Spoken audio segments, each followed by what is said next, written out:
Hello everybody, welcome to my channel study with Sunny. आज हम लोग अपने नेक्स्ट टॉपिक के बारे में बात करने वाले हैं, जो कि है विजुअलाइजिंग द नेशन। यानी लोग जो हैं, ठीक ना, या जो भी जनता है, ठीक ना, कंट्री की जो भी पीपल हैं या बाहर के जो भी लोग हैं, ठीक ना, कोई बाहर से देखता है, ठीक ना, तो किस रूप में उस नेशन को देखेगा, किसी नेशन को किस रूप में देखेगा, यही चीज़ें आज हम लोग इस टॉपिक में जानने वाले हैं कि मतलब नेशन को किस रूप में देखा जाता था। इस टॉपिक में हम लोग यही जानेंगे, ठीक ना। बेसिकली अभी हमने चैप्टर का ब्रॉड जो व्यू था, ठीक ना, चैप्टर का जो ब्रॉड टॉपिक थे उसको हम लोग डिस्कस कर लिए। नेशनलिज्म को डिस्कस कर लिए कि नेशनलिज्म का आइडिया यूरोप में कैसे फैला, ये सारी चीज़ें जान लिए। फिर हम लोग ने 3 मेजर कंट्रीज का यूनिफिकेशन देख लिया, ठीक ना। तो बेसिक चैप्टर का जो ब्रॉड आउटलाइन है वो हम लोग पढ़ चुके हैं। अब ये एक स्पेसिफिक टॉपिक है, ठीक ना, जिसपे स्पेसिफिक तरह के क्वेश्चंस आ सकते हैं, तो इसको भी जानना हमको हमारे लिए क्या है, ज़रूरी है, ठीक ना। जिसको हम समझते हैं कि ये क्या कहने का मतलब क्या है, विजुअलाइजिंग द नेशन कहने का मतलब क्या है कि राष्ट्र को किस राष्ट्र की कल्पना करना या राष्ट्र को किसी के रूप में कल्पना करना, राष्ट्र को किसी के रूप में दिखाना, ठीक ना, चित्रित करना, इसी को हम लोग जानने वाले हैं कि किस राष्ट्र को किस रूप में चित्रित किया गया, ठीक ना, दिखाया गया, ठीक ना, ये चीज़ें है। तो जैसे कि आपके एनसीईआरटी बुक में कैसे स्टार्ट किया है कि कह रहा है कि आसान होता है जब हम किसी रूलर को पोर्ट्रेट करते हैं। पोर्ट्रेट मतलब चित्रित करते हैं। किसी रूलर को जब हम चित्रित करते हैं, ठीक ना, तो आसान होता है कि उसकी मूर्ति बना दें, ठीक ना, उसको फेस वगैरह बना दी, क्योंकि उसके फेस को हम देखते हैं, ठीक ना, आर्टिस्ट वगैरह देखते हैं, तो आसानी से उसको बना देते हैं। लेकिन किसी नेशन को किस तरीके से चित्रित किया जाए, उसको किस तरीके से बनाया जाए, ठीक ना, क्योंकि उसका कोई फेस तो होता नहीं है, नेशन का कोई फेस नहीं होता है, तो उसको चित्रित करना, किस तरीके से चित्रित किया जाएगा, किस तरीके से फेस दिया जाएगा, ये सवाल था उस समय आर्टिस्ट के, मतलब जो भी आर्टिस्ट थे यूरोप में, ठीक ना, उनके मन में सवाल चल रहा था, ठीक ना। तो कह रहा है कि आर्टिस्ट जो थे 18 और 19 सेंचुरी में, ठीक ना, तो उन्होंने एक तरीका खोजा कि किस तरीके से हम नेशन को पर्सनिफाई कर सकते हैं। पर्सनिफाई करने का मतलब क्या कि नेशन को हम लोग पर्सन के रूप में किस तरीके से दिखा सकते हैं, तो नेशन को एक आदर्श पर्सन के रूप में किस तरीके से दिखा सकते हैं।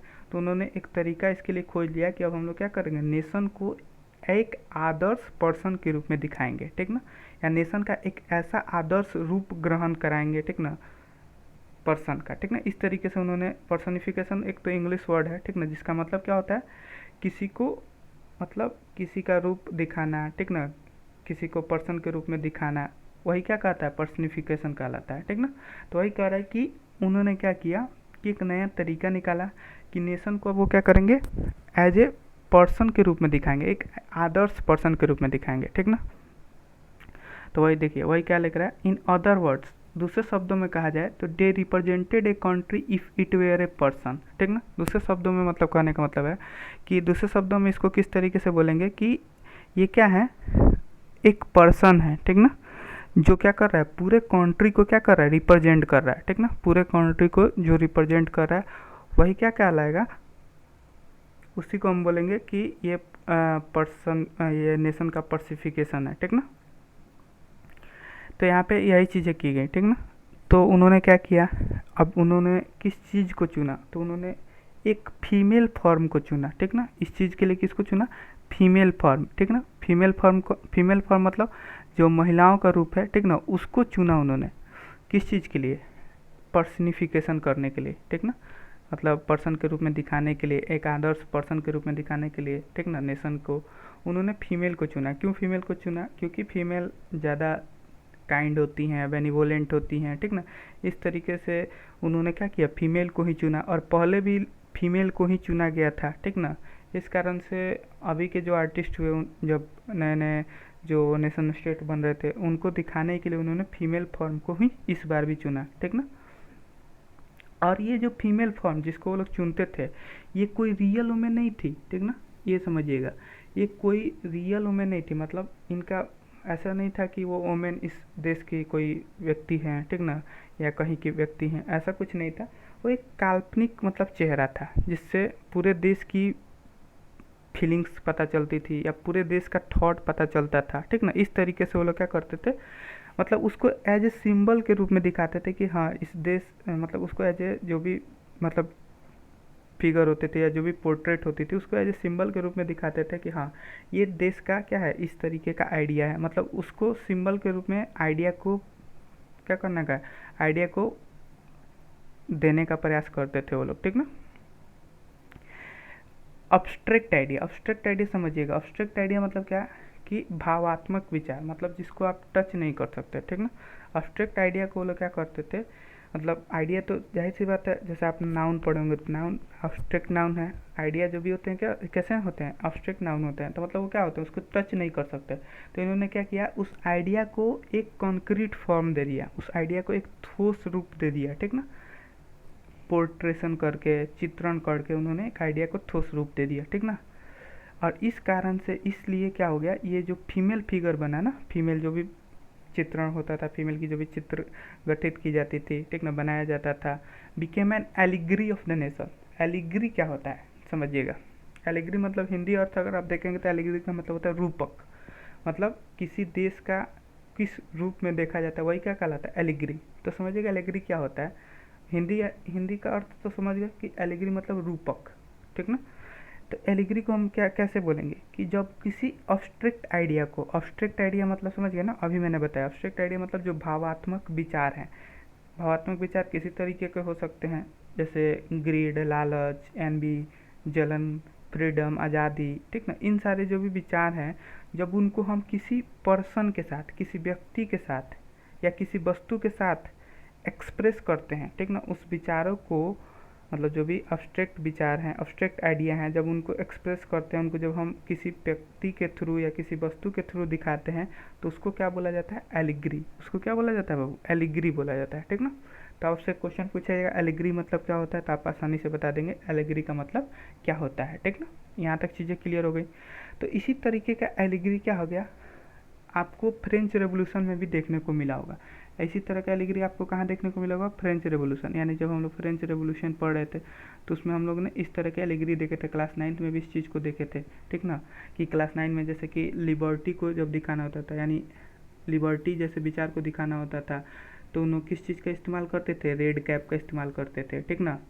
जब जस्टिस को दिखाना होता था तो ब्रोकन चैन का इस्तेमाल करते थे, ठीक ना। जस्टिस रिपब्लिक को दिखाना होता था ब्रोकन चैन, ठीक ना। जस्टिस को जब दिखाना होता था तो वो लोग क्या करते थे, एक महिलाओं को दिखाते थे जिसके आंखों पे पट्टी बांधी हुई थी और हाथ में वो क्या होती थी, वेजिंग मशीन ली हुई होती थी, ठीक ना। तो ये ऐसा पहले भी हो चुका था कि फीमेल फिगर को एलिग्री के रूप में दिखाया गया था, रूपक के रूप में दिखाया गया था। मतलब किसी आइडिया को उन्होंने क्या किया था, पोर्ट्रेट करके, मतलब चित्रण करके उसको दिखाया था, विचार को एलिग्री के फॉर्म में कन्वर्ट करके उस चीज़ को क्या किया था। पहले भी इस चीज़ को देखा जा चुका था फ्रेंच रेवोल्यूशन के टाइम पे। अब इसी तरह का फीमेल एलिग्री जो है, ठीक ना, जो आर्टिस्ट थे उन्होंने इन्वेंट किया 19th सेंचुरी में नेशन को दिखाने के लिए। ये तो पहले आइडिया में जो भी छोटे छोटे आइडिया थे, लिबर्टी वगैरह, इस चीज़ को दिखाया गया था। अब 19th सेंचुरी में क्या किया इन्होंने नेशन को एलिग्री के थ्रू दिखाना शुरू किया। तो उन्होंने फ्रांस में, जैसे फ्रांस में क्या हुआ, फ्रांस में एक क्रिश्चियन मैरियने थे, क्या नाम था, क्रिश्चियन मैरियने, ठीक ना, नाम ध्यान रखिएगा।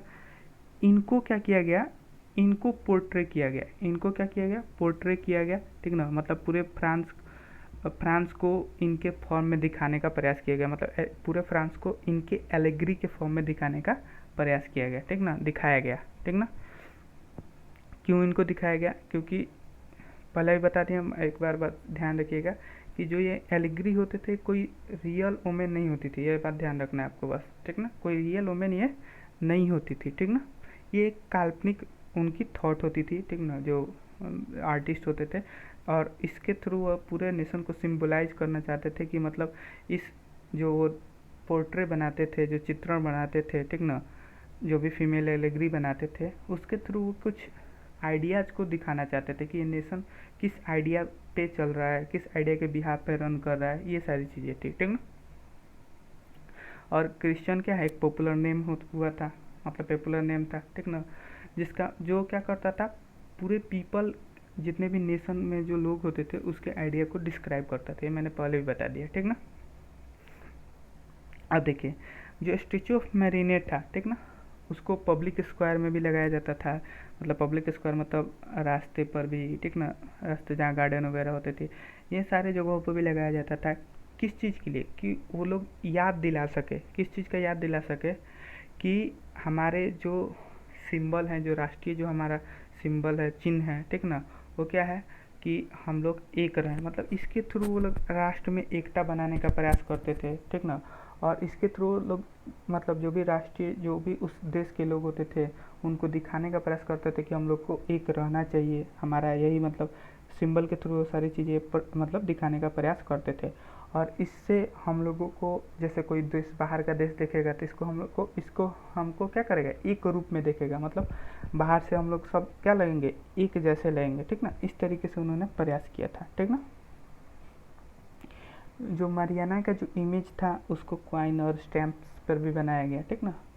तो ये चीज़ आपको समझ में आ जानी चाहिए कि एलिग्री क्या होता था, ठीक ना, और इसका यूज़ क्यों किया जाता था। इसका यूज़ किया जाता था लोगों को पहचान करने के लिए, किस देश के लोग हैं। जैसे कि आप आज के डेट में हम बात करें, भारत की पहचान किस तरीके से होती है, भारत माता से होती है, ठीक ना। जब भी आप भारत की बात करते हैं तो आपके मन में एक भारत माता की इमेज बनती है। उसी तरीके से इन्होंने भी क्या किया, उस तरीके से वर्क किया, ठीक ना। फ्रांस को एक जो भी है, फ्रांस में जो भी रिस्पेक्टेड चीज़ें बना दी, ठीक ना, उसके इमेज से उन्होंने फ्रांस को देखना शुरू किया। इसी तरीके का उन्होंने क्या किया, जर्मनी के लोग भी इसी तरीके से, जो जर्मनी के आर्टिस्ट है, उन्होंने इस तरीके से इसी एलिग्री का यूज किया अपने नेशन को दिखाने के लिए, अपने नेशन के आइडिया को बताने के लिए। उस एलिग्री का क्या नाम था, जर्मेनिया, ठीक ना। ये क्या बन गया, जर्मनी नेशन का एलिग्री बन गया, मतलब रूपक बन गया, ठीक ना। इसके थ्रू इसका जो विजुअल रिप्रेजेंटेशन था, मतलब देखने में किस तरीके की दिखती थी, एक इनके माथे पर ताज हुआ करता था, किसका, ओक के लीव्स का, ठीक ना। ओक एक तरह का पेड़ होता है, उसके पत्तों का एक ताज हुआ करता था। भले ही इनका शेप अलग हो सकता था, ठीक ना, दृश्य अलग हो सकता था, ठीक ना, ये सारी चीज़ें अलग हो सकती थी।